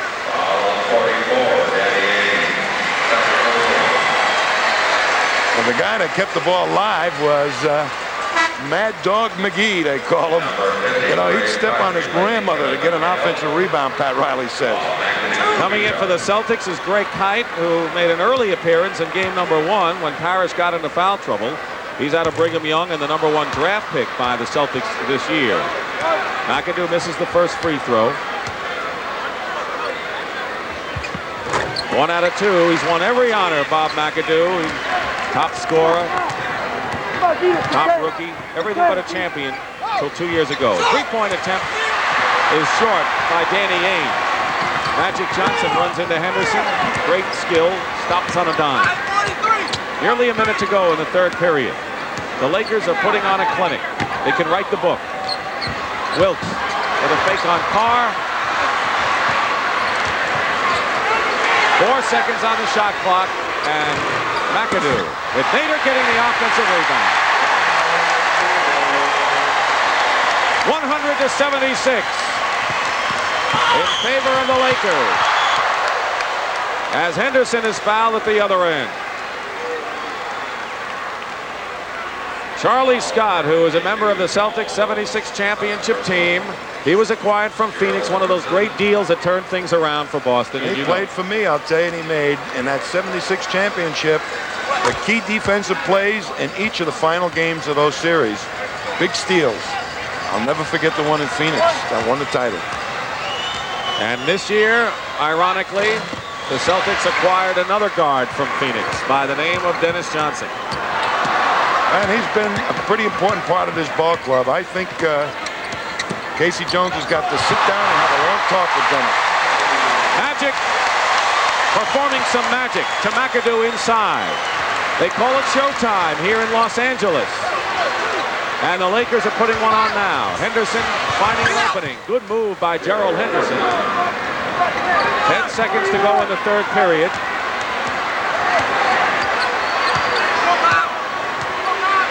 The Lakers, on a foul on Boston, will have a chance. To put 47 points on the board in this third period. Boy, when things are going bad, 1 second on the clock and they foul. And you've got some inexperienced players out on the court like Kite. That is definitely one of the things you don't want to do, you would think. A somber Boston bench.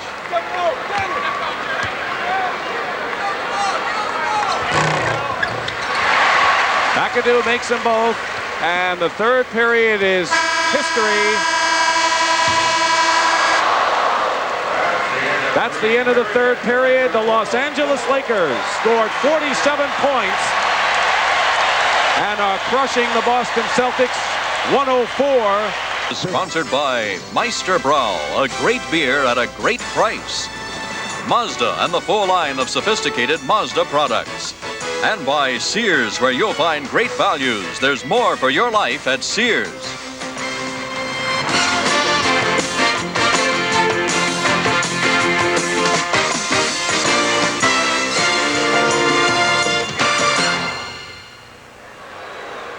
I think the Celtics wish they were in Disneyland. They're not. They're here at the Forum, and they're getting beaten soundly. Let's go to Brett and Kevin right now. Dick, over here along the Celtic bench, you can see how unhappy the guards are, Kevin, because they're not playing. The rotation of the 5 guards hasn't worked, but Casey had no choice. If Henderson and Johnson played well, they'd be in the game. Let's go back now to Dick and Tommy. Getting underway for the start of the 4th period.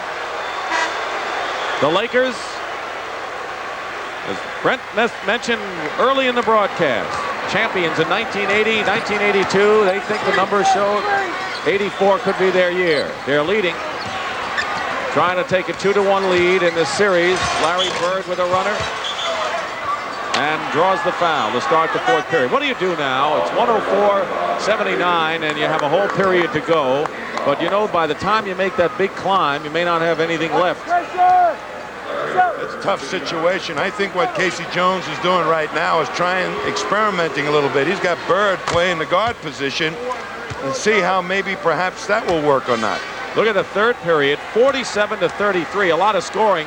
It was the best Celtics period, but the Lakers scored 47. 1 out of 2 for Bird.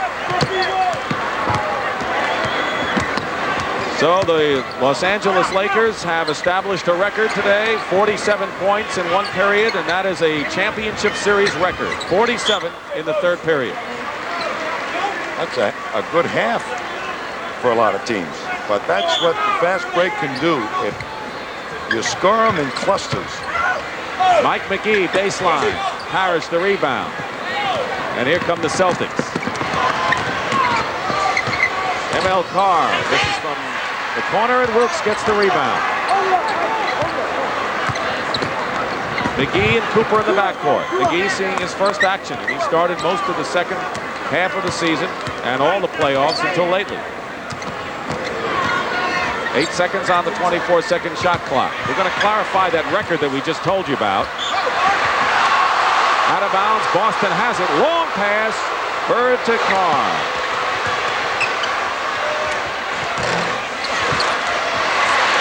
Wilkes. Turn it over. And Gerald Henderson pushing it up. Mad Dog defenseman McGee is right there, and now an offensive foul called against Boston. We want to clarify that record. The Lakers' 47 points ties the NBA playoff record for most points in a 3rd period. That we know.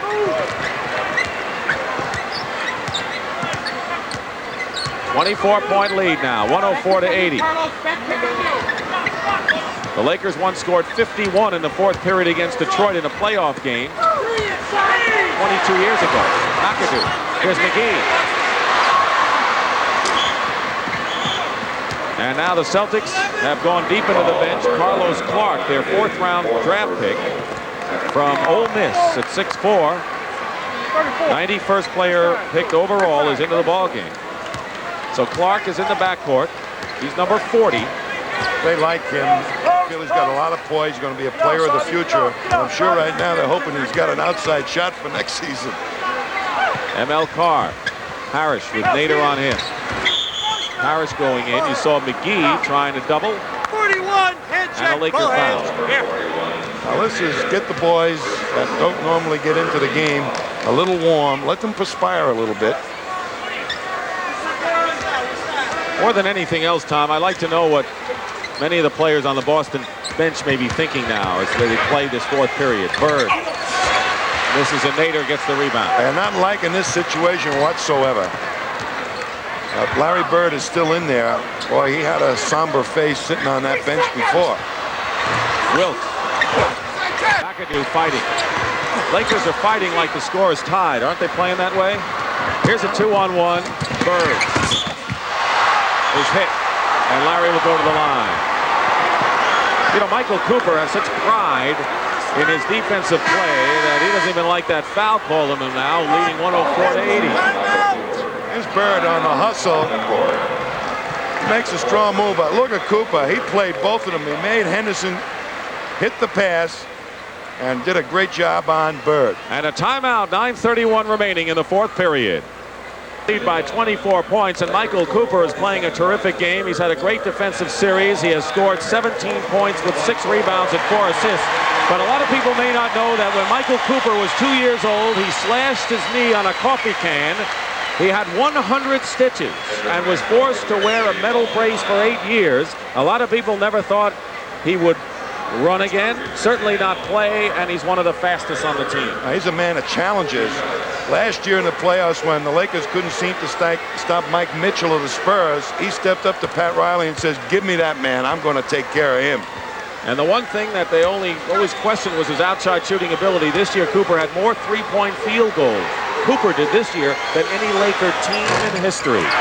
So you might say Michael Cooper just put a ribbon on the complete game in which he shows so well. The ultimate compliment that Pat Riley gives to any player, he says he's tough-minded, and Cooper certainly is that. McAdoo battling inside, Nader the rebound, follow-up is good. Swen Nader with his second field goal. He had to play in the shadow of Bill Walton at UCLA for 3 years. You know, yesterday at practice, Swen Nader, I never saw a backup center work so hard as he did with Bill Burka. For an hour, they had him doing sets of 20 push-ups and running. What a competitor. Henderson from the corner, 9 points for Henderson. Dennis Johnson, the other guard, starting guard, 4 points. ML Carr watching things along with Dennis Johnson. Somber Celtic bench. They're watching the action, but I think they're thinking of other things. Wilkes. Nader. Wilkes. Look at him battle. Mike McGee gets the basket. Out hustling the Boston Celtics. And Henderson is fouled driving in. It's 108 to 83. And yet the Los Angeles Lakers are playing with the verve and hustle of a team trying to hold on to a 1-point lead as Magic Johnson comes back in the game. Pat Riley up on the sideline, kind of giving the official what for, but at this point, you know, if this second unit can come in and hold their own and really extend the lead, that's going to create an impression in the minds of the Celtics that this team truly is invincible, because the second team is playing pretty well right here. At what point do you think the Celtics will begin feeling that? Well, I'm sure after this ball game, they're going to have a long talk in the locker room and try and say, forget this one, but I don't think they're going to be able to get that across. Carlos Clark gets the basket, and that's a candid comment. Magic Johnson, who has 18 assists, 12 points, and 8 rebounds. Famed for his triple-doubles. That's double figures in points, assists, and rebounds. Is pretty close. Needs 2 rebounds for that in this game. Jamaal Wilkes is fouled. 7:51 showing on the clock. Kareem Abdul Jabbar. They're not going to let any of the Lakers stars rush. That's for sure, isn't it, today? Here's a hand for Swen Nader, who goes out. Now, why is Kareem coming back in now? Well, you want your team to come off and savor the win a little bit. I'm sure he's only going to be in there for more likely an additional 3 minutes. Swen Nader might be a little bit tired because he did play a lot of minutes in this juncture, so I don't expect Kareem will be in there for the remainder of the game. There's Kevin McHale on the bench, and McHale has been the big sixth man, but if you check what's been going on in the playoffs, McHale has had his best games at home and hasn't really produced all that well on the road. And this is another case in point. Just more things for the Celtics to think about. They're trying to get it inside to Parish, turns it over to the Lakers. Magic Johnson to Wilkes. Carlos Clark defending. And Bob McAdoo pops and hits. Boy, when they get the defense collapsing, McAdoo will slip right outside. He's great from the outside. Kareem has 22. McAdoo has 21. Michael Cooper and Kurt Rambis have 17. Worthy 13, and Magic Johnson has 12. There's another story that we want to get to at some point when you talk about Nader and the centers on the Lakers, and that is Mitch Kupchak, who had hoped to be making a dramatic comeback. There he is, from having his knee torn up, 2 operations and brutal rehabilitation.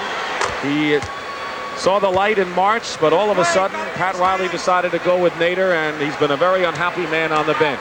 Mitch Kupchak. Well, he never wanted to be what he terms an end-of-the-bench player. That type of mentality, be happy to sit there. So he's been fighting, trying to get back into that lineup. He played a little bit towards the tail end of the season, but hasn't seen much action in the playoffs.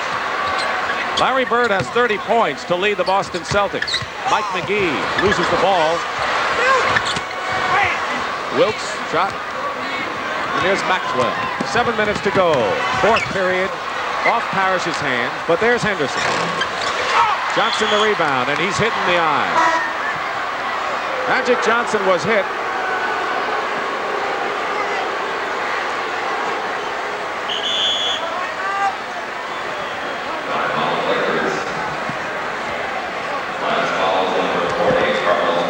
Carlos Clark hit him, I believe. Oh, Magic, even with one eye, can make a pass, though. Number 40. Here's Carlos right in the face, trying to swipe the ball away with an up movement of his hand. He goes down, but Casey Jones has felt all along that what you got to try and do with Magic is cut down on his assists and stop the pace of the game, and they have not been able to cut down on his assists. They haven't done it, and in fact, Magic Johnson now has that triple-double we've been talking about. 12 points, 19 assists, and now 10 rebounds for Earvin Magic Johnson.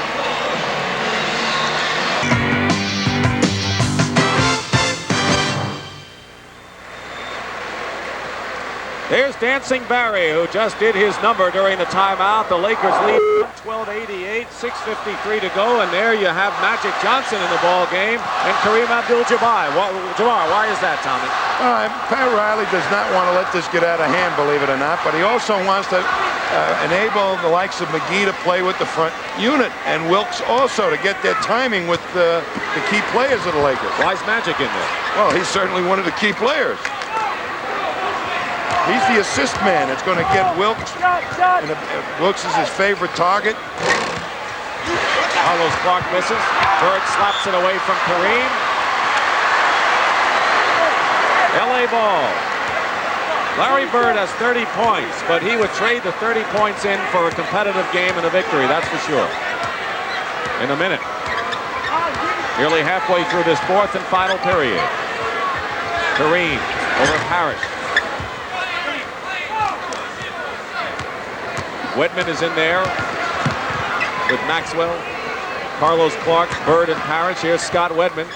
Scott Wedman with 13 points today. He gave the Celtics some of that early outside shooting that changed a 14-point Laker lead to a 5-point Boston advantage. And that's how desperately they need that outside shooting. They've made a forward into a guard, the Celtics, and that's very unusual. McGee misses outside. Kareem gets the offensive rebound. The Boston Celtics were stung by a 16-0 run by the Los Angeles Lakers, and that broke it open here in game number 3. Tomorrow, there will be no practice for the Lakers. Well, you better believe they'll have to be at 9 o'clock tomorrow morning, the Celtics. All right, Kareem with the bank shot. So Abdul-Jabbar has 24 points, and I want to find out from you in a moment what's practice going to be like for the green and white and a foul. I'll tell you, after a big blowout, as we watch Kurt Rambis reporting in, you let them really think about it. Go home tonight, read the morning newspapers, sulk a little bit, and let them sink in that you better go out and listen. The first thing you want them to do is listen to you, and you better have watched those tapes the night before to come up with a positive way to turn it around. So it's a combination of the coach and the players putting it together. But I think Casey Jones has got that in his makeup, and his coaching staff right there, Jimmy Rogers and Chris Ford, and I think the players have the fortitude to listen. Magic Johnson, 5 minutes to go. Lakers with a blistering 47-point third period to break open this ball game. Kareem is short with it, and Rambis was there. It's still Los Angeles ball. And now Paul McHale calls an official time momentarily. 5 seconds on the shot clock. Magic gets it into Kareem. Parish cradles the rebound for the Boston Celtics. Not much to cheer about if you're a Celtic fan in this game. Carlos Clark's ball goes off, and it's going to be LA ball. Bird has 30 points. Only 2 other players are in double figures. Wedman with 13 and Henderson with 10. And the Lakers are just going to town. Everyone who has played the game for the Lakers has made a big contribution. Well, you get that fast break going. Players, with a guy like Magic Johnson dishing out the sugar, they're going to run twice as hard. McGee gets a second chance. Mike McGee. Jack Nicholson is enjoying this one. Mike McGee, by the way, was a forgotten man on the bench for the LA Lakers for a couple of years as Clark banks it in. He was a #1 draft pick out of Michigan, a scoring champ there. They showed great pace. Johnson is hit again in the face by Carlos Clark. But Clark has gotten the magic twice. Swennader comes in, and I think Kareem Abdul Jabbar is out, and he is out for good in this one. 24 points, 9 rebounds, 4 block shots, and a job well done. And it wouldn't be a bad idea to get Magic out of there after these free throws, because he is the guy that they certainly don't want to have injured before this thing is out. ML Carr is back, and Kevin McHale is back. Parish sits down, and Larry Bird sits down. Bird has scored 30 points. It'll be a 30-point game he'd like to forget. No question about that one, Dick. Bird doesn't measure success in his individual statistics. He measures it in terms of Celtic wins. Here's Greg Kite coming back in, and Maxwell goes out. So it's Ainge and Wedman in the backcourt. Greg Kite, the rookie, Kevin McHale, and ML Carr. Carr is a swing man, and so is Wedman. And Carr is playing the backcourt position with Danny Ainge. So Wedman's a forward now. Danny Ainge. That's what they needed. I wouldn't be a bit surprised to see Danny Ainge playing a lot more in the next ball game, along with Wedman, just for the fact, and the combination was pretty effective in Boston in the prior game. 2 outside shooters. Here's Swennader working against the rookie Kite and scores. 120-96 with less than 3.5 minutes to go in this 4th period of a Laker rout in game #3 over the Boston Celtics. And I think the question's going to be, when we see you next Wednesday night at 9 o'clock Eastern for game #4, is the residual effects of this rout on the Boston Celtics as Mike McGee scores on the fast break, and the psychological damage it's done, if any. Kite. When you see a blowout like this, it affects a guy. The guy I'm concerned about is Dennis Johnson. What effect it has on him, and how he rebounds from really 3 performances that were subpar. And Magic Johnson has set a championship series record with 21 assists. In the game today, he set a playoff assist record against Phoenix, broke his own All-Star game assist record. He's the Magic Man, Irvin Johnson, and we have a timeout. This record for the championship series, and here's the play in which he did it, Tommy. Boy, do they love to play with a man like that dishes it off. They'll run twice as hard when they know if they're free at the other end, they're going to get it. And Magic has more fun dishing it out than anybody, maybe even Larry Bird. Double figures in points, assists, and rebounds, and Kevin McHale is on the line. So we always say that the team that loses has to make the adjustments, and the Celtics, the question is, can they make an adjustment? I know Brent asked Kevin earlier about, what do you do with Dennis Johnson? Do you make a change in the lineup? Your thought? Boy, if you make a change in the lineup at this point, take Dennis out, that might be him for the entire series. You know, he might not be able to make a contribution at all. He was a former starter, an MVP of the playoffs. Maybe you got to talk to him. I would get a hold of him tonight, Casey Jones, and have dinner with him or something, and find out what the problem is. All right, Larry Spriggs, a 3rd-year player from Howard University, hit a jumper from the corner, and Scott Wedman hit a 3-pointer.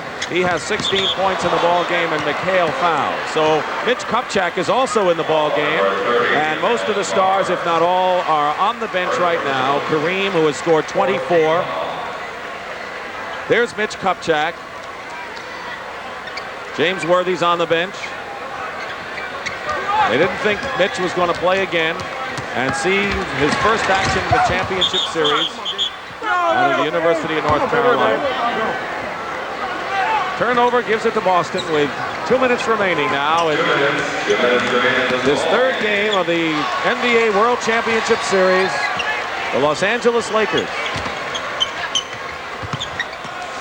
in a devastating runaway over the Boston Celtics.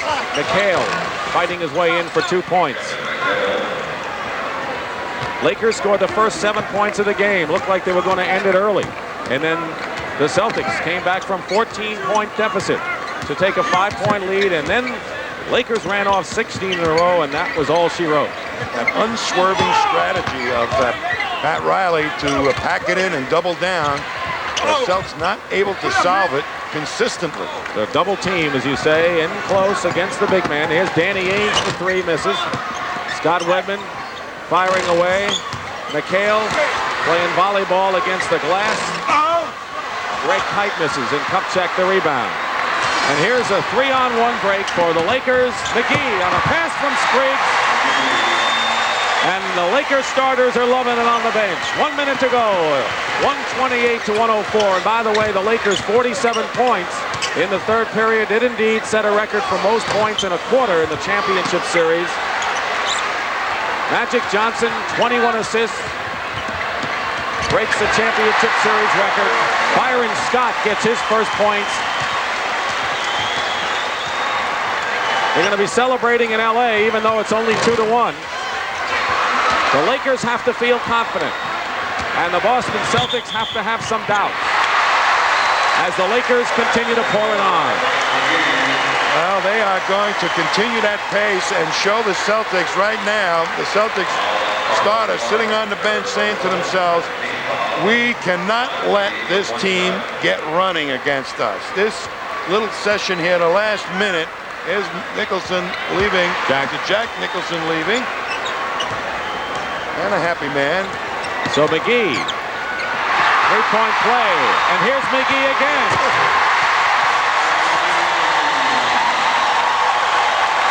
I think Mike McGee is saying, look, I haven't played in a while. This is my time.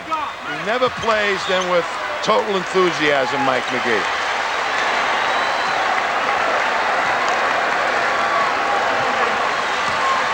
The Lakers have scored 41 fast break points to only 12 for the Celtics. And you'll watch the clock tick down. Par fouls. So the Lakers will go to the line with 7 seconds to go.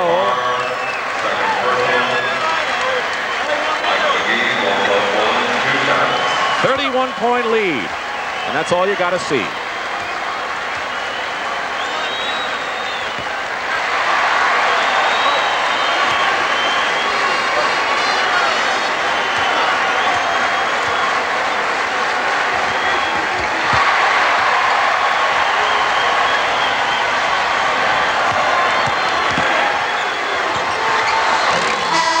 It's over.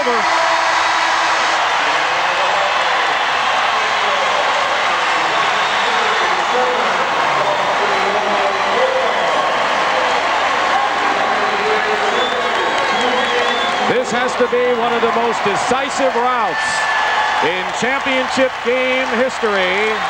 The Lakers 137, the Celtics 104, and the Boston Celtics now trail the Lakers 2-1 in the best of 7, and a lot to think about as the Lakers scored 80 points in the second half. We'll be back to the fourth. So the Los Angeles Lakers dominate the Boston Celtics at Game 3 of this NBA World Championship Series. And I suppose I am struck by one thing. A couple of weeks ago, Magic Johnson telling me that he thought this might be the finest Laker team that he had ever been around. You're also struck by the thought that if the Boston Celtics had not gotten that miracle finish in the Boston Garden, we could be facing a 4-game sweep here by the Lakers over the Celtics. However, the Celtics have a great deal of pride, and let me now bring in Kevin Lockyer here, seated next to me. And Kevin, what do you think? How can the Celtics regroup now? Well, I think you might see some changes. They've really been dominated in 3 games. They're very fortunate to win the second game. It might be time to make a little bit of an adjustment, maybe in the starting lineup for Casey Jones. perhaps in the backcourt, because that seems to be where the initial problem is. Well, that would be the most logical one. Dennis Johnson only played 15 minutes tonight. They might make a move there. But it's a great team. The Boston Celtics have always been a good club. They'll fight hard. They got a great player in Larry Bird. All right. Right now, let's send you to Pat O'Brien. Pat? Thank you, Brent. We're with Cedric Maxwell. How will you guys regroup now, Cedric? I'm sure we take this on the chin today, and we have to go back in and play with more confidence. Lakers just spanked us today, and they played excellent. Magic, we let them do what they wanted to do, and there's no need to try and deny we didn't play well. That's an understatement. The Lakers, we have to give them all the credit in the world today, and there's no cliches for how we played. We just played poorly. Yeah, you said play with more confidence. Were you lacking in confidence today because you came off a big win in Boston? Well, we played well up to a degree, and then we kind of let the Lakers have their way, and you can't do that in the championship series. Contradictory to what everybody thinks. I think it's going to be an excellent series, and we'll bounce back for the next game. All right, thank you, Cedric, for joining us. Let's go back to Dick Stockton. Thank you very much, Pat O'Brien. Tom, your final thoughts on this and what's ahead? I concur with Kevin. A little change is in order.